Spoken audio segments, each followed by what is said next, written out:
ഹൃദ്രോഗം വരാൻ ഏറ്റവും കൂടുതൽ സാധ്യതയുള്ള സമയം എന്ന് പറയുന്നത് രാവിലെ 6 മണിക്കും 9 മണിക്കും ഇടയിലുള്ള സമയമാണ്. ഈ സമയത്ത് തന്നെയാണ് കുഴഞ്ഞു വീണുള്ള മരണങ്ങളും സ്ട്രോക്കും വരാൻ സാധ്യത. അതുകൊണ്ട് ആ സമയത്ത് നമ്മൾ ചെയ്യുന്ന ചില ട്രിക്കുകൾ വഴി മുഴുവൻ ദിവസത്തേക്കുള്ള ഹൃദ്രോഗ റിസ്ക് നമുക്ക് കുറയ്ക്കാൻ സാധിക്കും. വളരെ എളുപ്പത്തിൽ തന്നെ നമ്മുടെ ജീവിതത്തിൽ നമുക്ക് ചെയ്യാൻ പറ്റുന്ന സിമ്പിൾ ആയിട്ടുള്ള കാര്യങ്ങളാണ് ഇതിനായിട്ട് ഞാൻ പറഞ്ഞുതരാൻ പോകുന്നത്. ആദ്യമായി, എന്തുകൊണ്ടാണ് രാവിലെ 6 മണി മുതൽ 9 മണി വരെയുള്ള സമയം ഹൈ റിസ്ക് ആയിട്ട് മാറുന്നത് എന്നുള്ളത് നോക്കാം. ഇതിന്റെ പ്രധാന കാരണം കോർട്ടിസോൾ അവേക്കനിങ് റെസ്പോൺസ് എന്ന് പറയും. എന്ന് വെച്ചാൽ നമ്മൾ രാവിലെ എണീറ്റ ഉടനെയുള്ള ആദ്യത്തെ 30 മിനിറ്റ് ശരീരത്തിലെ സ്ട്രെസ് ഹോർമോണായ കോർട്ടിസോൾ കുത്തനെ കൂടുകയാണ്. നമ്മുടെ ശരീരത്തെ രാവിലെ തന്നെ ഒന്ന് ആക്റ്റീവ് ആക്കാൻ വേണ്ടിയിട്ടാണ് ഇത് കൂടുന്നത്. പക്ഷേ ഇതേ ഹോർമോൺ അനാവശ്യമായിട്ട് ഹൃദയമിടിപ്പ് കൂട്ടും, BP കൂട്ടും, രക്തം കട്ടി പിടിക്കാനുള്ള ഒരു സാധ്യത കൂട്ടുന്നുണ്ട്. അത് കാരണം ഹാർട്ടിൽ ക്ലോട്ട് വരാം, സ്ട്രോക്ക് വരാം. രണ്ടാമത്തെ പ്രശ്നം രാവിലെ കൂടുന്ന BP ആണ്. നമ്മൾ ഉറങ്ങുന്ന സമയത്ത് നമ്മുടെ BP സാധാരണഗതിയിൽ എല്ലാവർക്കും ഒന്ന് കുറയും. പക്ഷേ രാവിലെ എണീറ്റ ഉടനെ ഇങ്ങനെ BP-യിൽ ഉണ്ടാകുന്ന ഒരു വർധന കാരണം രക്തധമനികളിൽ ബ്ലോക്ക് ഉള്ളവർക്ക് അത് പൊട്ടിയിട്ട് അറ്റാക്ക് വരാൻ സാധ്യതയുണ്ട്. മൂന്നാമത്തെ കാരണം, രാവിലെ എണീക്കുന്ന സമയത്ത് നമ്മുടെ ശരീരത്തിന്റെ മൊത്തത്തിലുള്ള സെറ്റപ്പ് മാറുന്നുണ്ട്. രാത്രി ശാന്തമായ ഒരു പാരാസിമ്പത്തറ്റിക് സിസ്റ്റം ആണ് നമ്മളെ നയിക്കുന്നതെങ്കിൽ രാവിലെ എണീക്കുമ്പോൾ അത് സിമ്പത്തറ്റിക് സിസ്റ്റം എന്ന് പറയുന്ന ജീവിതത്തോട് പടവെട്ടാനുള്ള ഒരു തയ്യാറെടുപ്പിലേക്ക് ശരീരം മാറുകയാണ്. ഇന്ന് ഞാൻ പറയാൻ പോകുന്ന ട്രിക്കുകൾ ഈ പറഞ്ഞ സ്ട്രെസ് ഹോർമോണിന്റെ ശല്യവും സിമ്പത്തറ്റിക് സിസ്റ്റത്തിന്റെ ശല്യവും BP-യുടെ രാവിലെ ഉണ്ടാകുന്ന ശല്യമൊക്കെ കുറക്കാനുള്ള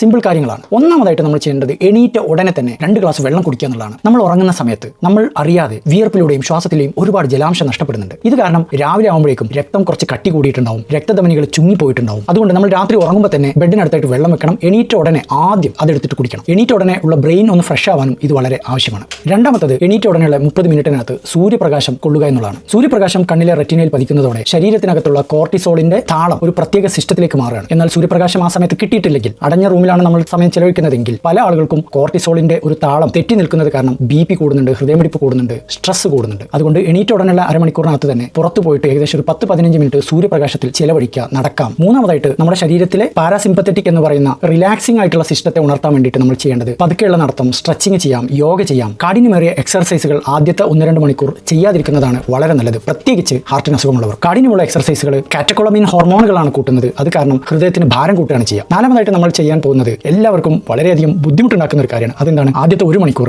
ഫോൺ നോക്കാതിരിക്കുക എന്നുള്ളതാണ്. എണീറ്റ ഉടനെ തന്നെ വാട്സപ്പ് നോക്കുന്നവരാണ് കൂടുതലും. പക്ഷേ നമ്മുടെ സ്ട്രെസ് കൂട്ടുന്ന അല്ലെങ്കിൽ ജോലിയെക്കുറിച്ച് ഓർമ്മിപ്പിക്കുന്ന, ടെൻഷൻ ഉണ്ടാക്കുന്ന മെസ്സേജുകളും വാർത്തകളും നമ്മുടെ ശരീരത്തിലെ സ്ട്രെസ് ഹോർമോൺ കൂട്ടുന്നതായിട്ടാണ് പഠനങ്ങൾ കാണിക്കുന്നത്. അഞ്ചാമത്തത് വളരെ പ്രധാനപ്പെട്ട കാര്യമാണ്. എണീറ്റ് ആദ്യത്തെ 1.5 മണിക്കൂറിനകത്ത് തന്നെ പ്രോട്ടീൻ കൂടുതലുള്ള ബ്രേക്ക്ഫാസ്റ്റ് കഴിക്കുക എന്ന് ഉറപ്പുവരുത്തുക. ഇത് ഷുഗറിനെ സ്റ്റെബിലൈസ് ചെയ്യും. എന്ന് വെച്ചാൽ നമ്മൾ രാവിലെ എണീക്കുന്ന സമയത്ത് നമ്മുടെ ശരീരത്തിലെ ഷുഗറിന്റെ അളവ് കുറവായിരിക്കും. ഇത് കാരണം ലിവർ ഷുഗർ കൂട്ടാൻ വേണ്ടിയിട്ട് രക്തത്തിലേക്ക് ഗ്ലൂക്കോസ് വിട്ടുകൊണ്ടേയിരിക്കും. നമ്മൾ രാവിലെ 9 മണിയുടെ മുമ്പ് ബ്രേക്ക്ഫാസ്റ്റ് കഴിച്ചിട്ടില്ലെങ്കിൽ ഷുഗർ വീണ്ടും കുത്തനെ കുറയാൻ തുടങ്ങും, ഷുഗർ ക്രാഷ് വരും. മാത്രമല്ല സ്ട്രെസ് ഹോർമോൺ കൂടുന്നുണ്ട്, ഹൃദയമിടിപ്പ് കൂടുന്നുണ്ട്. എന്നാൽ നമ്മൾ പ്രോട്ടീൻ കൂടുതലുള്ള ബ്രേക്ക്ഫാസ്റ്റ് കഴിക്കുകയാണെങ്കിൽ നമ്മുടെ ഇൻസുലിൻ സ്പൈക്ക് കുറയുന്നുണ്ട്, ഷുഗർ ക്രാഷ് നടക്കുന്നില്ല. കാരണം എന്താണ്? പ്രോട്ടീനിൽ നിന്നും ഗ്ലൂക്കോസ് ഉണ്ടാവുന്ന ആ ദഹന പ്രക്രിയ വളരെ പതുക്കെ ആയിരിക്കും, വളരെ സ്റ്റഡി ആയിരിക്കും. ഒരിക്കലും ഷുഗർ ക്രാഷ് സംഭവിക്കില്ല. ആറാമതായിട്ട് നമ്മൾ ചെയ്യേണ്ടത് 10 മിനിറ്റ് നമ്മൾ രാവിലെ ഒന്ന് ബ്രീത്തിങ് എക്സർസൈസുകൾ ചെയ്യാൻ ശ്രമിക്കുക. ഇതിനായിട്ട് നമുക്ക് 5-6-7 മെത്തേഡ് ഉപയോഗിക്കാം.